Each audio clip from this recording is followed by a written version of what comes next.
warahmatullahi wabarakatuh. Kali ini kita akan membahas sedikit masalah tata cara bertaubat. Kita semua manusia, selain daripada para anbiya, pasti pernah melakukan kesalahan. Karena di antara manusia hanya Nabi yang dijamin mendapat pangkat maksum, itu terbebas daripada dosa. Adapun kita manusia biasa tidak bisa terlepas daripada kesalahan, tergantung kecil, besar, banyak atau sedikit. Maka karena inilah salah satu kasih sayang Allah yang sangat besar terhadap kita adalah memberikan kesempatan kepada kita untuk bertobat. Di mana kesalahan yang pernah kita lakukan, dengan meminta tobat kepada Allah Subhanahu wa taala, maka kesalahan tersebut bagikan tidak pernah terjadi. Kata Rasulullah sallallahu alaihi wasallam, "At-taibu minaz zambi kaman la zambalah." Orang yang bertaubat bagaikan tidak memiliki dosa. Banyak ayat-ayat ataupun hadis yang menganjurkan kita untuk selalu bertobat kepada Allah Subhanahu wa taala. Dalam Al-Quran, Allah Subhanahu wa taala berfirman, "Innallaha yuhibbut tawwabin." Tawwabin, kalau kita lihat daripada kata-katanya, adalah kalimat amsilah mubalaghah. Artinya orang yang banyak bertobat. Pengertian orang yang banyak bertobat itu setiap kali ia terjatuh dalam dosa, ia akan selalu bertobat. Bertobat, kemudian terjatuh lagi dalam dosa, bertobat lagi, terjatuh lagi dalam dosa, kemudian bertobat lagi. Demikian selanjutnya. Setiap kali ia mengerjakan dosa, ia selalu bertobat. Dan ini bukan memang telah direncanakan.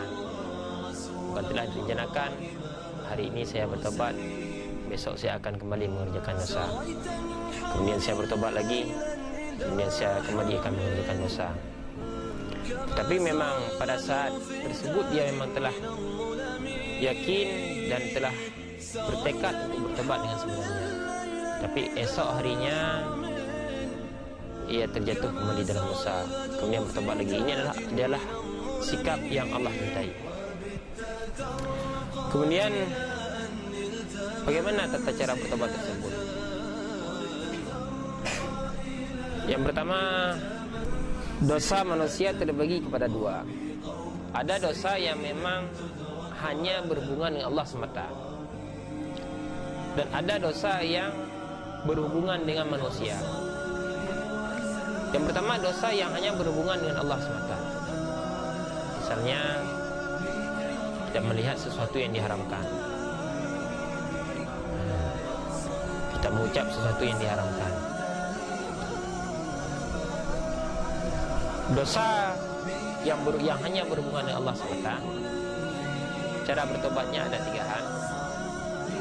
Yang pertama adalah bila kita sedang mengerjakan perbuatan maksiat tersebut, kita berhenti daripada perbuatan maksiat tersebut. Misalnya kita sedang mabuk-mabukan, kita berhenti mabuk-mabukan. Kita sedang berjudi, kita berhenti bermain judi. Yang kedua, rukun taubat yang kedua adalah menyesali perbuatan tersebut. Kita menyesal dalam hati kita telah mengerjakan dosa tersebut. Ada penyesalan dalam hati, kenapa saya sampai mengerjakan perbuatan haram ini? Padahal ini adalah perbuatan yang dilarang oleh agama. Selanjutnya yang ketiga, bertekad tidak akan mengerjakan kembali dosa tersebut. Ketika kita bertobat, kita bertekad dalam hati, saya tidak akan kembali mengerjakan dosa ini. Walaupun keesokan harinya ataupun di kemudian harinya kita kembali terjatuh dalam dosa tersebut. Tetapi pada saat bertobat, ia telah azam, telah bertekad untuk tidak akan mengerjakan dosa tersebut kembali. Ini dosa yang berhubungan dengan Allah semata. Cara tobatnya lebih mudah. Kemudian yang kedua, ada dosa yang memang berkaitan dengan manusia. Misalnya kita mengumpat seseorang, kita mengambil harta seseorang, merampas harta seseorang, kita membunuh seseorang, kita memukul seseorang, kita mengejek orang lain. Ini adalah dosa yang berhubungan dengan anak Adam. Cara taubatnya, selain harus ada 3 rukun, 3 perkara yang memang berlaku untuk taubat daripada dosa yang hanya berhubungan dengan Allah. Itu yang pertama kita berhenti daripada maksiat tersebut. Misalnya kita sedang memukul orang ataupun sedang menyakiti orang lain, maka kita berhenti. Yang kedua, ada penyesalan dalam hati kita mengapa kita melaksanakan perbuatan dosa tersebut. Yang ketiga, bertekad untuk tidak akan melaksanakan kembali dosa tersebut. Ini 3 hal yang harus ada pada dosa kepada Allah SWT. Kemudian kalau untuk dosa kepada anak Adam, tambah 1 perkara lagi, tambah 1 hal lagi, iaitu mengembalikan, meminta maaf kepada orang yang kita zalimi tersebut. Misalnya kita pernah mengunjing seseorang, maka kita meminta maaf kepada orang tersebut dengan menjelaskan apa yang kita upat. Kita pernah mengupat seseorang, kita sebut, kita minta maaf, saya berminta maaf pernah mengupat saudara di depan orang lain. Kita sebutkan di depan siapa kita upat, siapa saja yang mendengar upatan kita. Ini pun kalau berita kita mengupat dia telah sampai ke telinganya. Sedangkan kalau memang berita kita mengupat dia tidak sampai ke telinganya, ini tidak perlu meminta maaf langsung. Cukup dengan beristighfar kepada Allah, memohon ampun kepada Allah. Kemudian kalau memang kesalahan tersebut berhubungan dengan kisas, maka kita meminta maaf kepadanya. Kalau memang dia minta kisas, kita harus rela diambilkan kisas terhadap kita. Kalau memang kesalahan tersebut berhubungan dengan harta, maka kita harus mengembalikan harta tersebut kepadanya. Kita pernah merampas milik seseorang. Kalau ingin bertobat, selain kita harus menyesali, bertekad untuk tidak akan mengulangnya, maka kita juga harus mengembalikan harta yang telah kita rampas tersebut.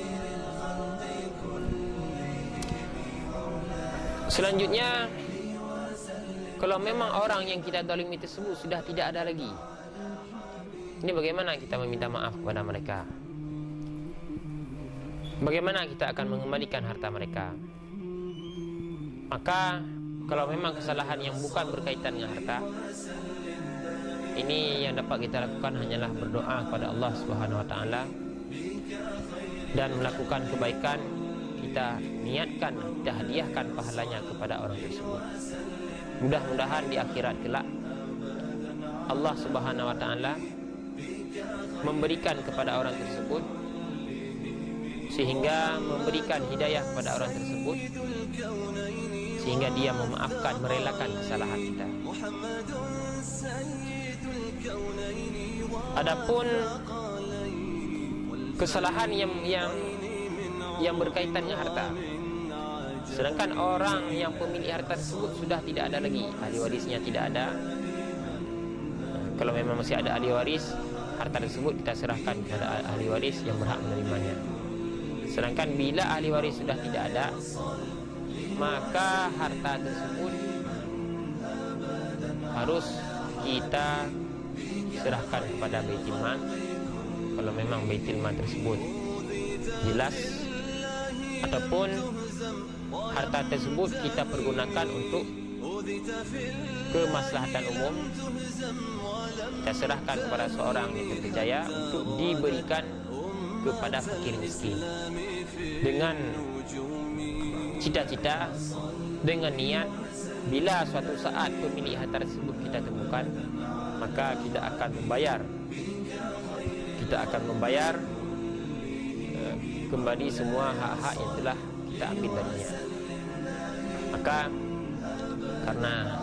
karena inilah, marilah sama-sama kita perbanyak taubat kepada Allah Subhanahu wa taala, karena Allah Subhanahu wa taala Maha penerima taubat, dan Allah Subhanahu wa taala sangat mencintai orang-orang yang selalu bertaubat.